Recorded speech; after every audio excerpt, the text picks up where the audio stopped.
Hello, Bengals fans.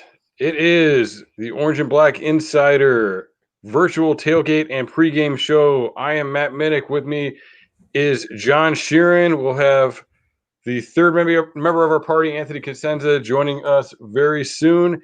John, how you doing today? Yeah, it's good to be here week 5. Reminder that our pregame show is sponsored by the folks at Narragansett Beer, and we're gonna have our typical weekly clips sponsored by Narragansett. So, yeah, another week of the grind, I guess, and the grind's only getting harder. Yeah, definitely is. And this is a difficult stretch ahead of the Bengals over really the next 5 weeks. I think is a combined 15-3 record or something like that of the teams that they're playing over the next few weeks here. So a really difficult stretch. And actually, towards the end of the year, I thought the end of the year was going to be tough, but with what the Texans have been putting out there, and with the Cowboys not really being as good as they should be, the end of the year might get a little bit easier. But definitely good to have that first win off their shoulders, and having that under their belt, and having a little positive action moving forward. Like you said, we're brought to you by Narragansett Beer. Follow them on Twitter or Instagram at Gansett Beer. And I put out a tweet with an Anchorman tweet to assemble on my Twitter. If you retweet or like that tweet and follow Narragansett, you are automatically entered to win one of our giveaways from Narragansett. All right, so free hat, free T-shirt, brought to you by Narragansett. Doesn't hurt. So, yeah, what are your thoughts on last week, and what does it mean for the team moving forward? It was a good win. I think, like, we've talked a lot about these one score losses and how, like, not all of them feel the same. Just like that one score win by 8 points felt a little bit more than that. Like, it should have been reflected more in the scoreboard, but certain things happen at the end of each half, again, as we've seen in recent history with this defense, and it's kind of why the Jaguars ended up with more points than maybe they should have been deserving of. But the offense finally clicked. It was a week where you saw Joe Burrow and the offensive line play formidable for the first time together in Burrow's career, and that's kind of the result. You had 33 points, and you still had some missed opportunities in the red zone, so it could have been a lot more damaging towards that Jaguars defense. But it was a game that ultimately they should have won. They were favored for the first time all season, and for good measure, they were a better team than the Jaguars, and they were playing at home. So yeah, they did exactly what they should have done, and it was just nice to see certain things clicking at the same time. Yeah, absolutely. And you mentioned some things kind of didn't come together, and the game score ended up being a little closer in the game. And I mean, that kind of makes you wonder. I know when that it got to the point where they were 0-10-1 in these one score games, there was a lot of chatter, a lot of, well, like, this isn't a coincidence at this point. The point where it was a coincidence was a long time ago. And but when you look at it from the perspective of how they won this game, it's not only that they're not figuring out how to win close games, it's that, to kind of paraphrase what you said, too many things happen. They screw up a drive here or there, and it's either close, or they lose the close one that they should be in position to win. So, definitely concerning, definitely some things that need to be tightened up, but obviously a lot of positives in there too. Yeah, and some of those things won't be as easy to mitigate, or I guess go over and try to, like, compensate for when you're going up against a more talented team like the Ravens. Like, I think Minshew played pretty decently, and he did some things against the Bengals defense, but the Ravens attack is so much more diverse and more explosive in terms of attacking you vertically. It's going to be like, this is like the test of how effective and was this overhaul on the defensive side of the ball. Like, it was, this offseason was done in mind to stop an offense like Baltimore, because I think that week 8 or week 9 loss last year when Baltimore put 49 on them, I think that stung and just kept in their minds throughout the winter. Like, we have to remedy this. This can't happen again. But this Ravens offense now has the potential to do that to any defense, I guess, except Kansas City. So yeah, like, this is an incredible litmus test for how effective was this defensive overhaul in just 1 year. Yeah, definitely. And I mean, the defensive line has had some struggles, both in the pass rush and stopping the run. Getting Geno back this week, the inactives came out. He's not on it. They were saying he was going to be good to go. My guess would be we're not going to see as many reps as we're used to. But I mean, should we be really excited about this, or kind of tempering our expectations with his age and the fact that he's been injured for quite a while right now?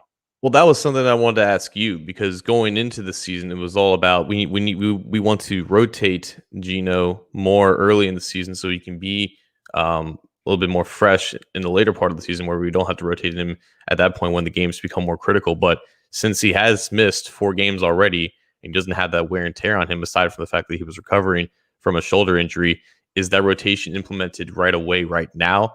And but aside from the fact that they're just easing him back onto the field, and they don't want him to play 70 snaps right out of the gate, but like, because he already missed that time, is there a luxury for them to play him a little bit more than what they would have expected to before the season? Or is it the fact that like we have a plan, we need to stick to it? I don't know. I mean, because you make some good points there that you don't want to rush him in too fast. You can see why they'd want him heavily involved in this game. But yeah, not only has he been off for 4 weeks, so at least that's saving his legs for 4 weeks. They've got a bye week in 4 weeks, so they use him quite a bit. And then, kind of to your point there, if they did that, and then after the bye week reverted to what they planned on being in the first place, and have that in place for the Steelers, I could see that making sense. I just don't know how much you ride him right away, right away in this week. I definitely think you need to make sure he is on the field in your third down situations, in your passing situations. I think that, with Hubbard kicked inside and with Geno on the field, hopefully they can make something happen with that group, with Lawson and Dunlap on the edge, because they really have struggled. And I don't know exactly how you quantify a pressure, and I think different bodies like look at what a pressure is in different ways. But I think the Bengals have collapsed, thinned out a lot of pockets. But I really think the biggest problem they have is getting off of blocks, and I mean that's in the run game too. But like sometimes they're getting penetration, they're getting there, and then there's just no get off move to get in there and actually get the pressure, get the sack, get the quarterback hit. So that's still a big time concern. But I think with Hubbard and Geno rushing the passer inside, at least you're getting a good push in that respect. But to that original point too, like I don't think any NFL team can count on their bye week actually being their bye week at this point. But yeah, it's a good point. Like last week, we saw for the first time, I think DJ Reader had obviously his best game of his Bengals career so far against the Jaguars. He was consistently getting off blocks in both phases. Like he was one of the only prominent figures in terms of stopping James Robinson, and he was winning against AJ Khan as a pass rusher and getting clean pass rushing wins against the Jaguars offensive line. So a repeat performance of that against the Ravens offensive line that is without their starting right tackle today. Tyre Phillips was the guy that they drafted to replace Marshall Yanda, who retired this past offseason. So now I think they're going to have like Ben Powers at right guard, and the whole offensive line it's a little bit in flux right now because Ronnie Stanley may not be 100%, but he's going to be out there playing, and Bradley Bozeman's playing like the best football of his life right now at left guard. So there's an opportunity, like you said, for this defensive line with Geno Atkins back out there to create some more pressure. And now you have this element of Carl Lawson now being featured on early downs, and he's taking over as the quote unquote starter for Carlos Dunlap, but you'll still see Dunlap plenty of snaps this game, especially when the Ravens need to convert a first down through the air. So some changes on both sides, and we'll see how it plays out. Yeah, and like I mentioned about Hubbard going inside, whenever any of those passing situations, Hubbard's inside, and then Dunlap and Lawson are both going to be on the field, the majority of those. So I had Kyle Barber from Baltimore Beatdown on my podcast this week, and he talked about how much they're missing Yanda. He's like, yeah, he would just dominate everybody except Geno Atkins. So hopefully we see a little bit of that Geno today. especially against an offensive line that is not quite what it was last year and is still kind of finding their way, which the Bengals know a thing or two about. They're finding their ways a little bit different, but they're a little stronger with it. But yeah, they're not a team that's putting up 200 rushing yards like they were last year. They're not that same unit. Actually, 2 weeks ago, you bring up the Dunlap thing. So it's 2 weeks ago on my podcast, I said Carlos Dunlap needs to be in a reserve role because he's not a full-time guy anymore. And I think this could be a real positive for him, keeping him fresh. Maybe he can bring more to the table. I just think it's a factor of his age, which is something we've obviously talked about quite a bit with AJ Green, how maybe you need to think about using some of these guys a little bit differently to get the most out of them. What do you think of the whole Dunlap situation this week? Do you expect him to stand up? Do you think he's going to become a problem, or? It's honestly, it could go either way. I think we're like wired to think that this is something that's just a definite motivation tactic where he can use this to play his best football because he knows that like his status and his role is very much in jeopardy.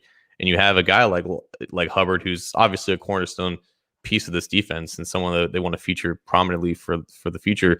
And now you have Lawson in the contract. You're playing much better than Dunlap, who has like 7 years on both of those guys. So it's definitely, it can be perceived as a wake-up call, but at the same time, like this is an 11-year veteran, a guy who is going to go down as the all-time like sack leader for a defensive end, probably the best edge player in team history. So I think most people agreed that the move itself was logical and there's logic behind it. The way that it was apparently conducted, where it was Dunlap finding out by like looking at the whiteboard and seeing Lawson's name over him on like the starting depth chart, I feel like that should have been handled a little bit better. I think if Taylor and Anarumo didn't personally like talk to Dunlap before he found out, I feel like that's kind of a bad look. Of course, I'm talking out of my butt here because I don't know how those relationships work. I just feel like in this environment where there has to be some level of respect there, I just feel like for how we have heard it went down, it could have been handled a little bit better. I mean, I think players, they put a lot and they take it very personal, whether they are considered that starter, even if it's a guy who is going to get, 80% of the snaps. Like I feel like that name, and calling yourself the starter for anybody, I think is something that they take very personally and very seriously. And especially when you're a guy like Dunlap, who's been here for so long, he's always done the right things, and he's the all-time sack leader in the history of the franchise. So you definitely want to put some respect on that name. So that is a difficult one. So Anthony actually spoke with Justin from Angervin Videos on the podcast earlier this week. So we're just going to take a quick look at a little snippet from that podcast. Go to Justin's channel, Engraven Vids, and subscribe there. Justin, let's talk about the state of the Baltimore Ravens before we kind of get into the X's and O's here. Hey, 3-1, right around the top of the AFC North as expected. They had that one loss to Kansas City. We know Kansas City's a powerhouse, and Baltimore just can't get past Kansas City, like a lot of teams can't, right? But what's your take on the current state of the Ravens and what they're looking like as they head into this week hosting the Bengals? With the Ravens right now, yeah, like you said, they are 3-1, so that's a beautiful thing. Despite a lot of questionable decisions when it has come to coaching, when it has come to just the state of really the offense and the lack of a pass rush. I think right now with the Ravens, like you said, with Kansas City, they've been bullying us. The past 3 times, it's like every time we play them, it just gets worse.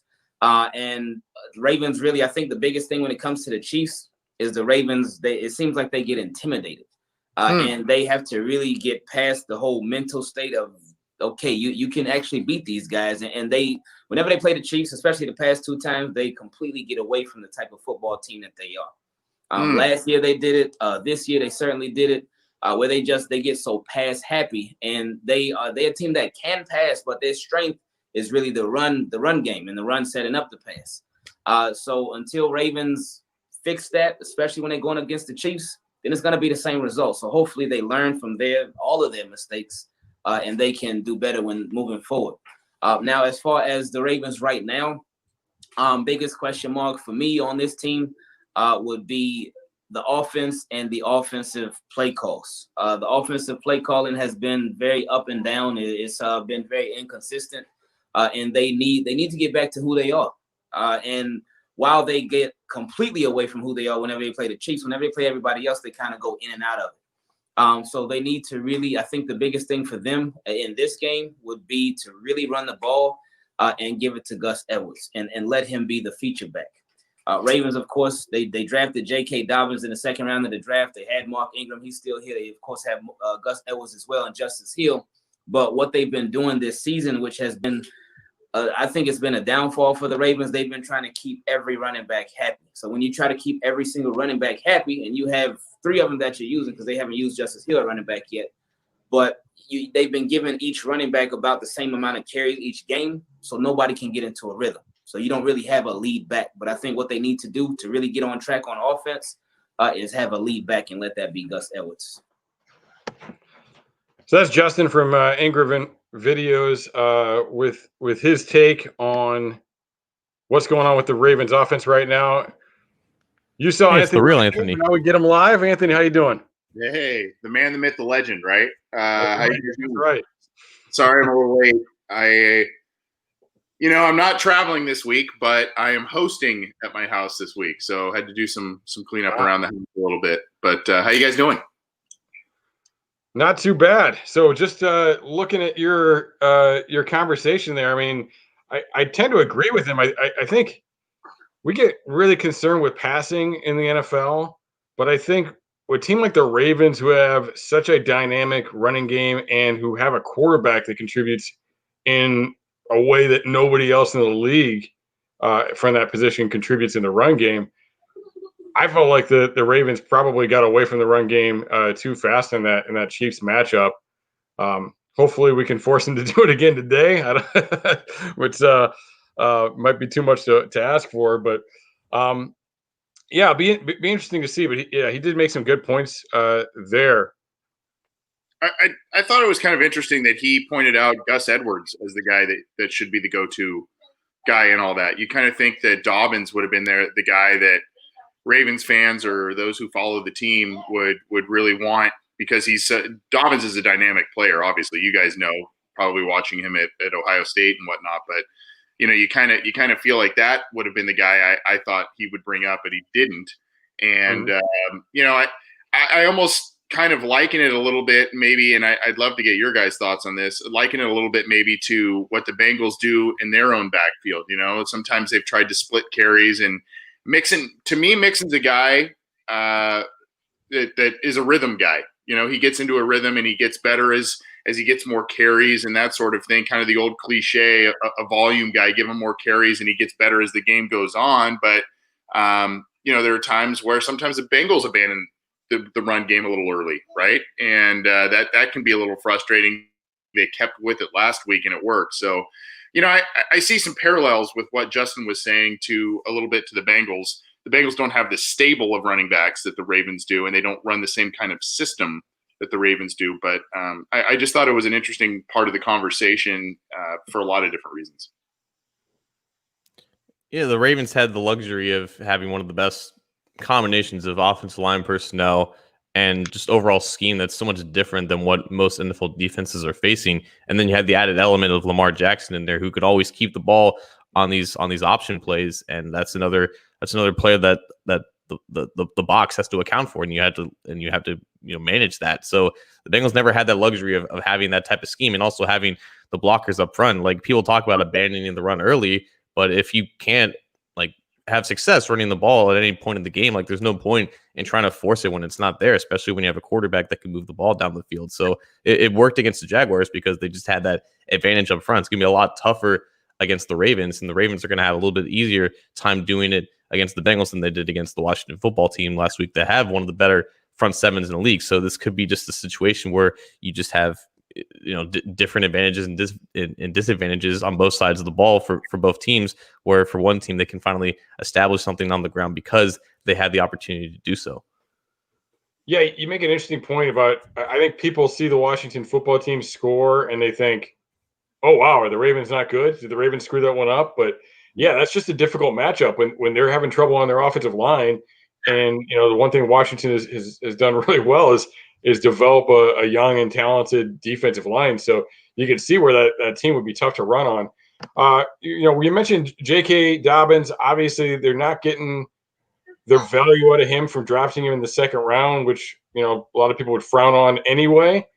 And it's interesting because they don't run a ton of drop back pass compared to other teams. And when they do, it tends to be out of empty.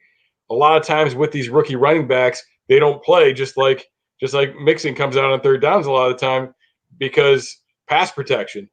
And I don't really see that being a huge deal for that group with all the play action and empty they run. Moving on from that to the first round, they took Patrick Queen. That was a guy draft value wise. People in our fandom were thinking, yeah, he's a good player, but we're going to take him at 33. And they took him in the first round.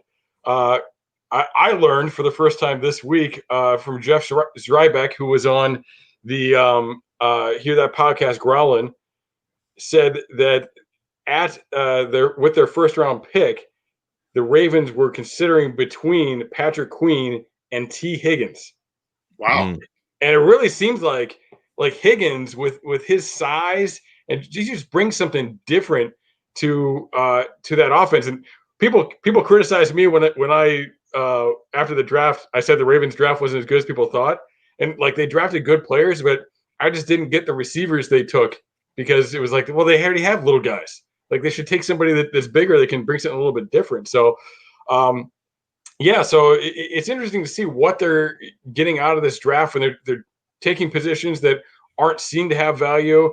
In my eyes, maybe they're taking good players, but maybe Ozzie Newsome's replacement isn't as good as he is at understanding what he currently has and how to fit these guys into the roster. What did you guys think of their draft? I guess I'll go first. I thought you froze on me for a second there.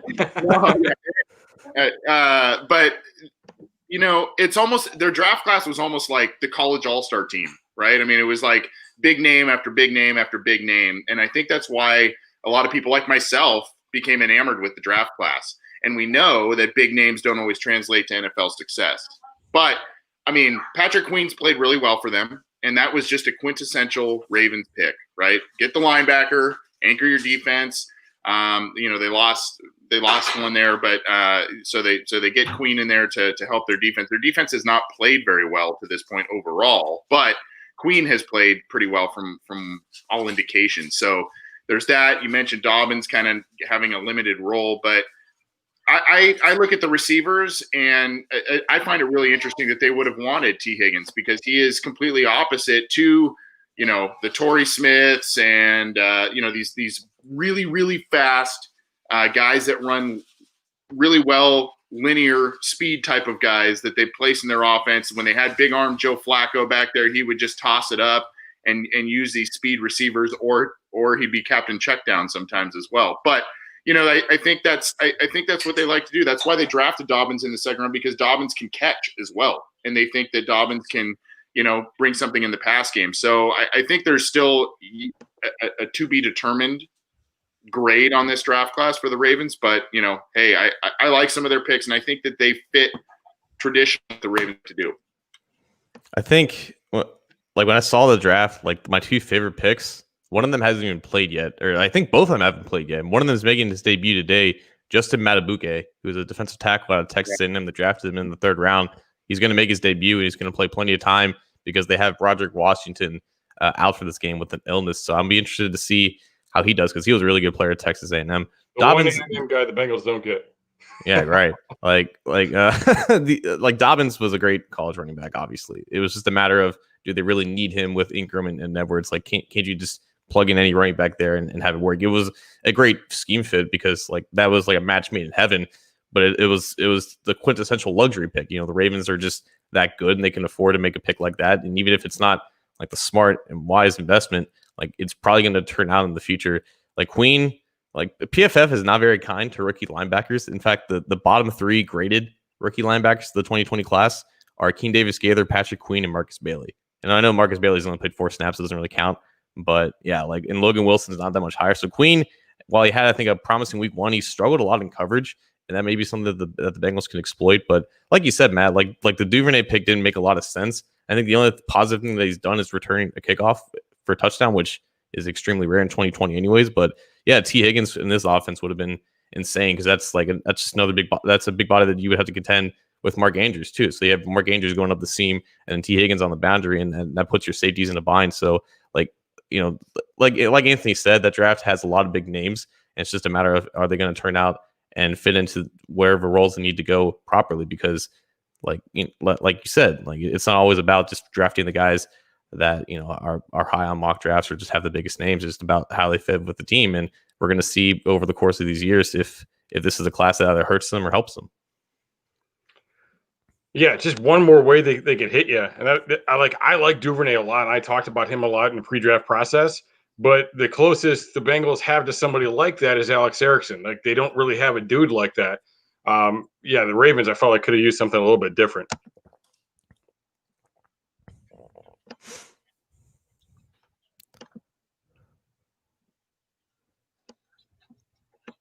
Oh, we are not sharing. I think we have a special guest, right? We do have a special guest. Trying to squeeze this in, and the screen share just not happened. 2 weeks in a row, my screen share goes down on me. But yes, it looks like our special guest is here, and there she is. Chrissy, how you doing? Good. How are you? Good. So Chrissy Freud joining us. She is from Pro Football Network, and I think a lot of other places too, like a lot of people in the business. But so she's covering the Bengals now because she followed Burrow. She covered Burrow his entire career at LSU. Chrissy, what do you think so far of what you've seen from Burrow transitioning to the NFL, and from being somebody that knew quite a bit about him coming in? Is it faster than you expected? Is it about what you expected from him at this point, or what do you think? Honestly, I've always thought that Joe's mental toolbox and like just his mental processing and all the attributes as far as mental makeup are concerned are some of the strongest I've personally ever seen. And so I kind of expected them to transition, but I don't think that anyone could have predicted that it would have gone this well. Like, has his supporting cast failed him from time to time? Absolutely. And did it take a long time for him to get the win that he deserved to get based on his individual performance alone? I think so. But I think that he's really transitioned a lot faster than anyone could have ever expected. And he's just had this sense of confidence and he's just not shakeable in a way that you don't see from most rookies. It's rare. So do you think that the coaching staff is doing enough to create opportunities to let him kind of put the team on his back so far? I think so. I think that this team just came into the season with a lot of position battles, and there was a lot of shakiness across so many different positions on both sides of the ball, that there have just been kind of like some growing pains going on through there. And I think that I said before the season that this could be a season that Joe Burrow is going to help the Bengals a lot, but no one player, even at the quarterback position, is going to be able to help them make a complete turnaround. And I think that if we're looking for more of like the complete turnaround, like drastic improvement, we look over the course of this season, next season, season after that, as opposed to just this season. Chrissy, as someone who's covered Burrow for now 3 years ever since he got to LSU, I think you're in a special position to talk on this, because Bengals fans are a little surprised at why the deep ball has not been working in this offense. Can you, like, is it so surprising coming from someone who's watched him all at LSU and has seen him progress, or is this something that was kind of an issue in college and now it's becoming even a bigger issue in the NFL? Well, as far as the deep ball, you also have to look at the receiver, like the guy who's catching the ball. Like, are they dropping passes? What did they look like as a player in general. One thing that I kind of go back to all the time whenever I talk about Joe Burrow and this quote unquote drastic improvement that he made between 2018 and 2019 is that the drop rate from the receivers improved massively between those 2 years. And so, so to some of the people that weren't maybe watching Joe Burrow as closely, that had more of a broad focus and weren't at practice every day and stuff like that, they wanted to go, oh, like Joe Burrow's gotten so much more accurate, and now this passing offense is so much better in the second year. And obviously, in the second year, they have Joe Brady and as a passing game coordinator, and that helps tremendously. But I think a lot of it has to do with the receiver, and a lot of it has to do with chemistry. And then when you talk about chemistry alone, like think about that. Think about the fact that there's been no like off-season activities were so messed up this year because of the coronavirus stuff. So there's a lot of chemistry that could be developed that's hard like to even get going anymore. And so I think that's part of the problem. Hey, Chrissy, it's Anthony. Thanks for joining the program. Appreciate Of you coming. course. I got a question, I guess. One of the questions, if there even really was one about Joe Burrow coming into the pros, was the 1 year thing, right?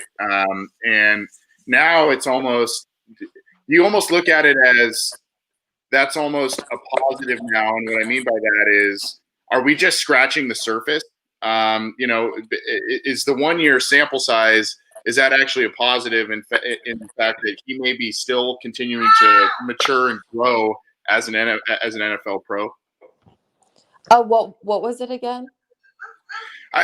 Do you think that actually his 1 year wonder status that people were questioning maybe coming into the pros, do you think that it's actually becoming a situation where instead of, basically, are we still seeing him grow in as a pro passer right now? Do you kind of understand what I'm saying? Like, no, I just misheard something earlier. Oh, okay. No, I think this is really just the tip of the iceberg. Like, I'm really excited personally, just because you think about 2018 LSU, and I one thing that I stress so much is I am a film, not numbers person, and the film on him in 2018 was enough to make me very impressed with him, even though the stat sheet may have not been like super overwhelming.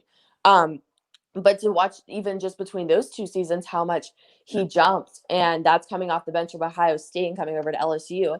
And then you think about him, another 2 years of him improving, even if it is at the NFL level.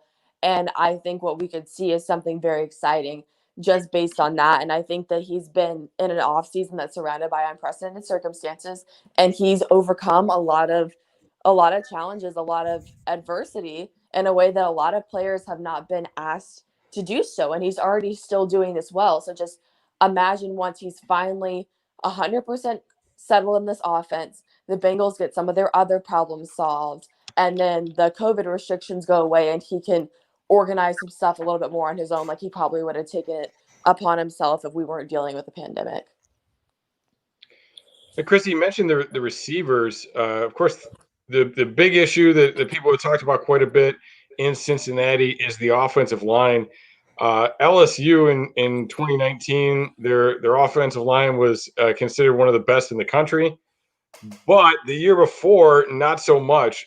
Did you see a big change in a large improvement from the offensive line with 2018 to 2019 under Burrow? Yeah, I would say so. I think that the offensive line was really shaky in 2018. I think got a lot better in 2019. Obviously, they took home that award. There were some questions that I personally had about just some at some positions. I think there were at some points they could have been a lot better, and it was kind of surprising in a way that they did get that award. And I think that we're seeing some problems within the offensive line again. But I do think that at some point Joe Burrow had to deal with a bad offensive line, and he's obviously having to deal with a pretty bad one in Cincinnati. But I feel like even that unit as a whole is showing the ability to move in the right direction.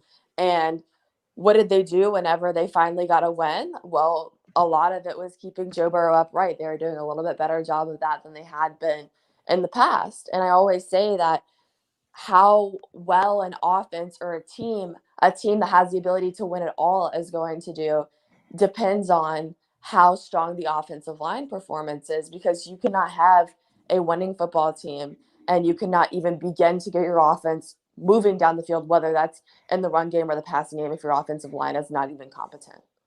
Yeah. Damian Lewis, who's the guy that the Bengals could have drafted, he's doing pretty well in Seattle right now. So Seattle's completely turned that offensive line around. Chris, you also cover the Tennessee Titans for USA Today, and I guess they might be in the news here and there. So, like, how has that been? I guess covering that whole facade.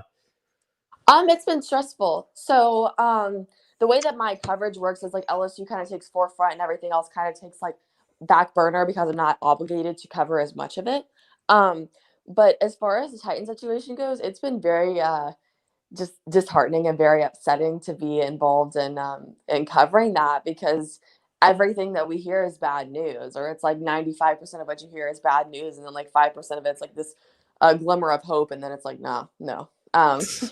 But yeah, it's been crazy. Like and sometimes I look at it and I'm just like, the Titans game has been canceled or the Titans game has been postponed or whatever the narrative is that month, and it's just, you kind of look at the screen for a while and you're like, this is real. Like, we're really living through this right now. This is crazy. Who would have ever thought that we'd be going through anything like this?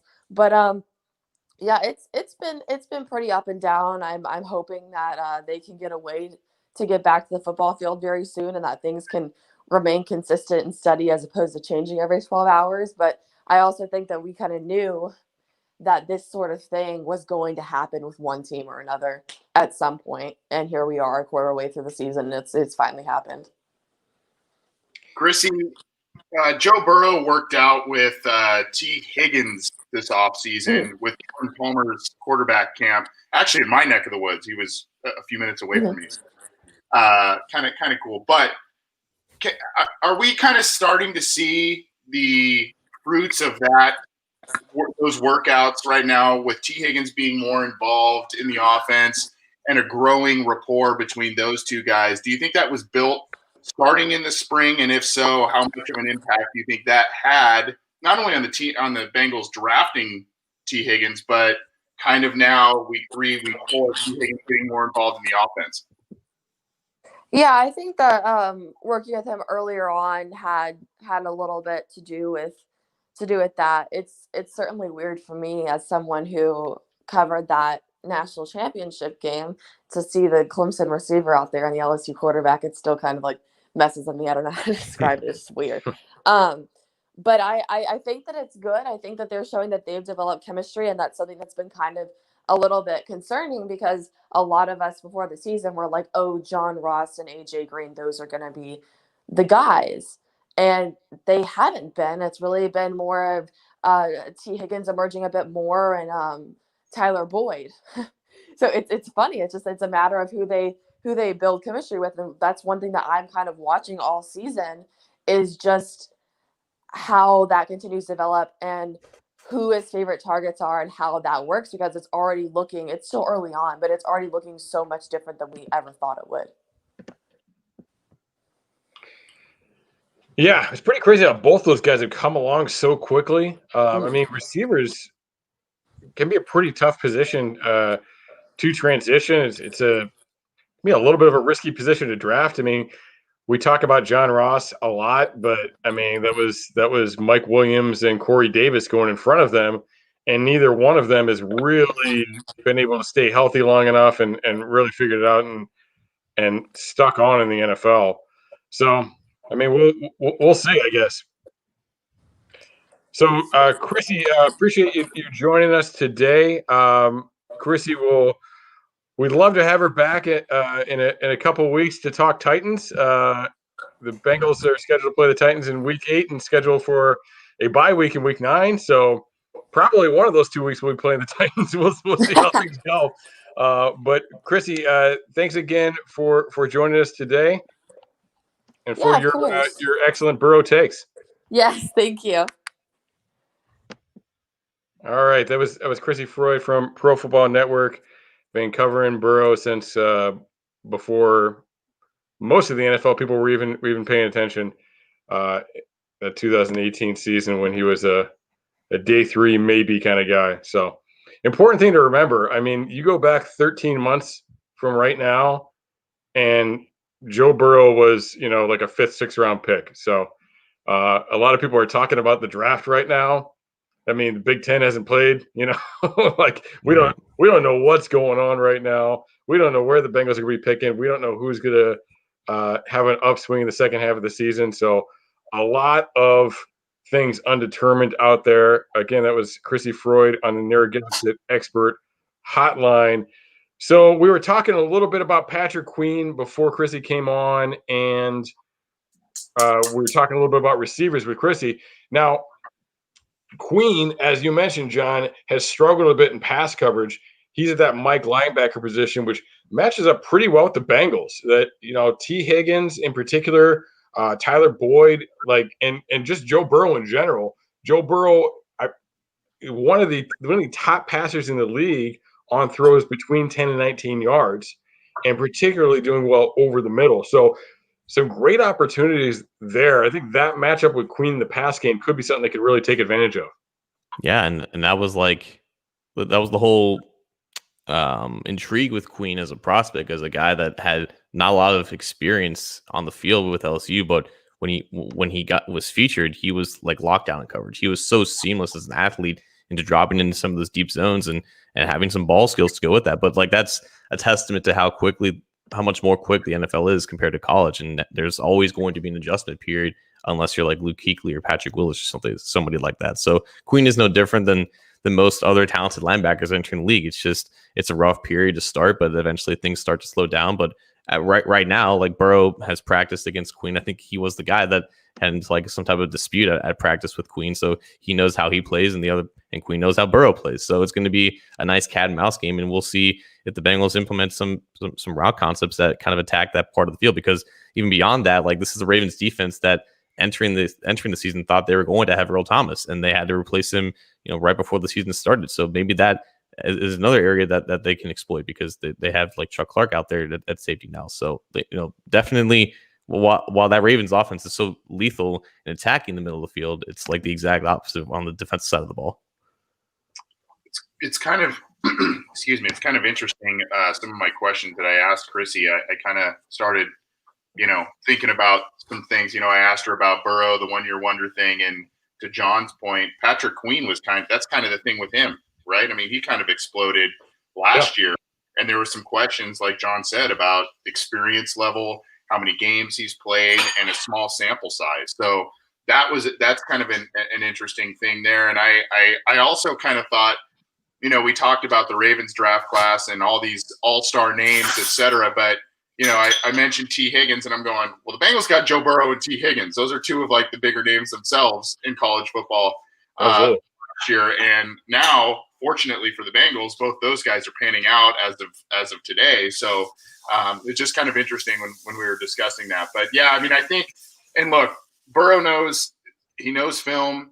His football IQ is off the charts. He knows there's going to be some throws across the middle of the field that he's going to be able to exploit this week, whether that's against Queen or other areas. John and I talked this week on our show that opportunities will be there in the passing game. The Ravens defense is not, the Ray Lewis, Chris McAllister, just in your face and one of the top defenses in the league. That's not who the Bengals are going up against this week. They're going to be able to get yards and points. They got to just take care of the football. And I think, fortunately for the Bengals, Joe Burrow's done a good job of that. So, I think some of these throws across the middle of the field where Joe Burrow has had a lot of success already this year, those will continue to be available. And I think that, the Bengals will be able to exploit that. Deshaun Elliott was the safety I meant to say, not Chuck Clark. Chuck Clark's actually a pretty good player. So we haven't talked too much about the Bengals offense outside of Burrow. Last week, Alex Redmond gets into the lineup at right guard. They played pretty well overall, obviously against a less talented defensive front than they've seen in weeks past. I mean, what do we think about this offensive line? Do you think they're up to the challenge? And even though the Ravens are going to be more difficult than the Jaguars, do you think we'll see something out of the run game this week?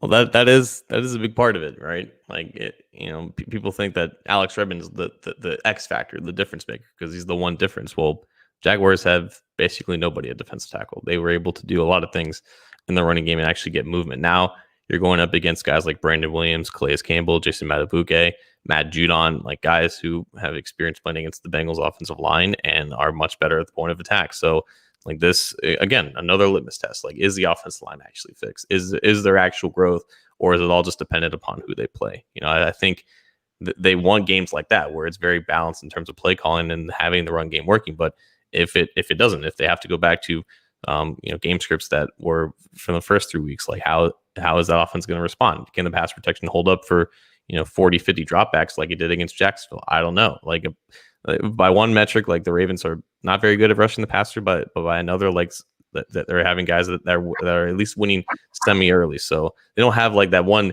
dominant guy because Calais Campbell's just not that dude anymore, and like Judon is not having the year that he had last year. So like there's a chance that they can survive, but the talent level is definitely increased in terms of who they're playing against, and that is unfortunately going to be something that is going to make a difference. We discussed this too on our show this week. The Ravens aren't getting a lot of pressure, but when they don't blitz, right? So they're probably, if they're going to want to get to Burrow, they're probably going to need to utilize the blitz. Now, that's a good thing for the Bengals offense, and it's a good thing for Joe Burrow, but it also, again, to your guys' point, it's also a test of this offensive line, right? I mean, are they going to be able to pick up those extra blitzers? Are they going to have the personnel out there to make this work and create plays when the Ravens inevitably blitz? I don't know. I still, like you guys, I'm very happy with what I saw with the offensive line based on who they have on the roster. I'm very happy with what I saw last week. That doesn't mean I'm convinced that they've fixed everything. And that doesn't mean that I'm convinced that that all of a sudden, hey, let's get this good thing going. I think they're still trying to work some things out. And like John said, I think this is a big, big test to see how far they actually have grown over the past couple of weeks. Flipping over to the other side. So last year, I because of COVID and being locked inside and not being able to go to work, I broke down all of the Bengals games from last year, and the majority, like the vast majority of the times, they actually ran a 4-3 defense where was in the first game against the Ravens.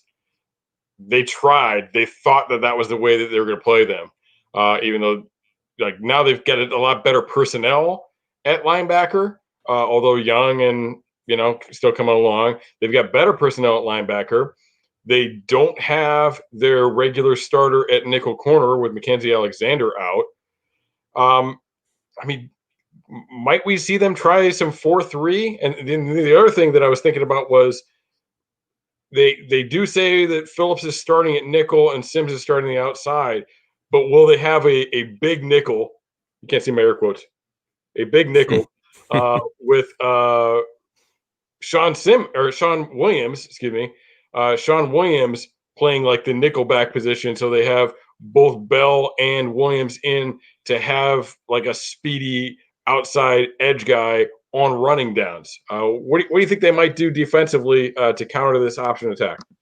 It's a good point because I mean, at the end of the day, like they're just reacting to the personnel that the Ravens are going out there, and the Ravens like to use multiple tight ends. They're going to have Nick Boyle and Mark Andrews active for this game, and they both play a lot of the game regularly. So when you have that personnel out there, and that's up to the defense to respond and put their appropriate personnel out there. So we could see a lot more 3 linebacker looks. Jordan Evans had his first real exposure on the defense last week, and in his first snap, he got an interception off a deflected pass, and I think he had a sack on some type of free blitz. So he was the guy that actually ended up getting Logan Wilson snaps last week when a lot of people thought that was going to be Marcus Bailey. So maybe we see more of him out there instead of having Akeem Davis-Gaither and Logan Wilson both out there with Josh Bynes and I guess your base look here. So, that could be a factor as well. We're going to see a lot of Von Bell in the box and having him be counted on to be that force player to force, Jackson back inside and keep things, within the hashes, because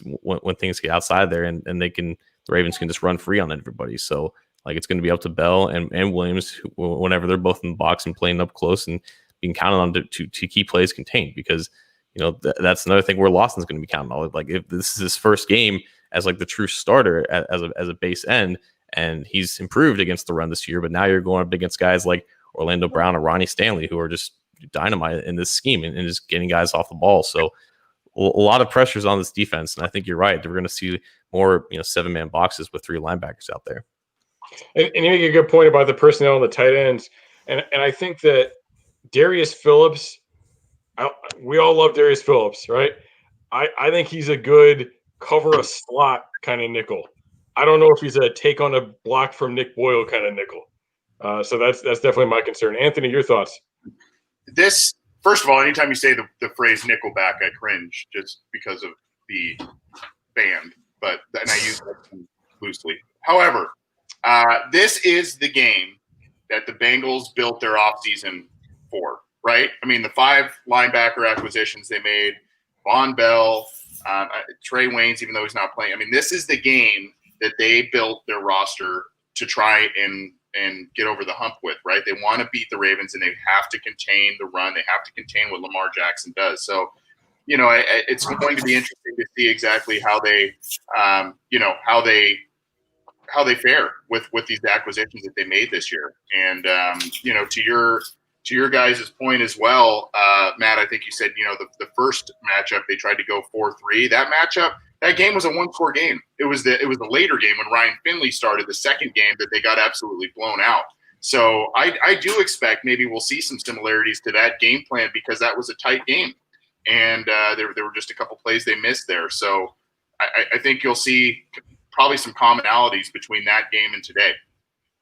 Well, they've got, Logan Wilson coming back, and putting Logan Wilson in there, they seem to really like, along with Pratt and Bynes, would make quite a bit of sense. So yeah, it'd definitely be interesting to see if they go that route. We've got about 4 minutes until kickoff, so we better go to. Do we want to do predictions, or do we not feel good about it? I'll just go. There's a reason why they're 13-point underdogs. I think Paul Dana Jr. at the Athletic said, for teams who are that big of underdogs, there's been 60 examples, and maybe 5 of them have won outright. So I mean, I'm not expecting a win, but I am expecting them to keep it pretty close. So maybe a 30-20, 30-20 game. Yeah, I think. Did you like the microwave beeping there, by the way? I think the name of the game today, as much as it pains me to say it, is just progress. Let's see progress. Let's see them keep it pretty tight. I do think I've kind of said all week, I think the Ravens 33, Bengals 24. So I think they cover the spread, and I think they keep it interesting. But I don't know that they're there yet, especially 5 games. Especially 5 games into the season. So, I got 33-24 this week in favor of the Ravens, unfortunately. All right. So, look, I hate picking against the Bengals. This is going to be a tough one. I do think they'll cover. But I'm not going to say they're not going to win, but here's what I'm going to say. I'm going to say this is how they would win. All right. 3 turnovers. All right. Containing that offense and 3 turnovers. And I think it's possible because Lamar, he's a little nuts with that ball sometimes. And I'm not just talking about throwing. He does some late pitches and puts the ball on the ground. They put J.K. Dobbins in there. We know J.K. Dobbins fumbles, right? So I think there's some opportunities there. I think I've had a gut tingling in my shoulders for the last couple of days that Jesse Bates is going to come up with a big time pick in this game. I don't know what it is. The more film I watched, the more it was just inside of me. I think Jesse Bates makes a play. This defense might need to get in the end zone to make it happen, though. But they need picks. They need to steal opportunities for Burrow, and then the offense needs to take advantage of those opportunities, because that's another big problem that we talked about a little bit, but not as much as the third down, the red zone stuff, is that the Bengals are not capitalizing in red alert situations when they get the ball. They're not coming up with enough points. So that's how they can win. If they don't do that, they're not going to do it. There's a lot of things that needs to come into play. But I'll go with you on that. I'll go with covering the spread, and I'll say, 24-33. That'll keep it tight enough, right? So, all right, we got about 2 minutes till kickoff. just enough time to grab a Gansett. Hey, they got the it's October. They got the Marzon Fest out there for October. So, enjoy your Oktoberfest festivities. That was a little messed up, but you know what I mean? With a Gansett. And Anthony, we'll see you right back here after the game for the post-game show. Thanks for checking us out this week. Thanks, guys. See you guys.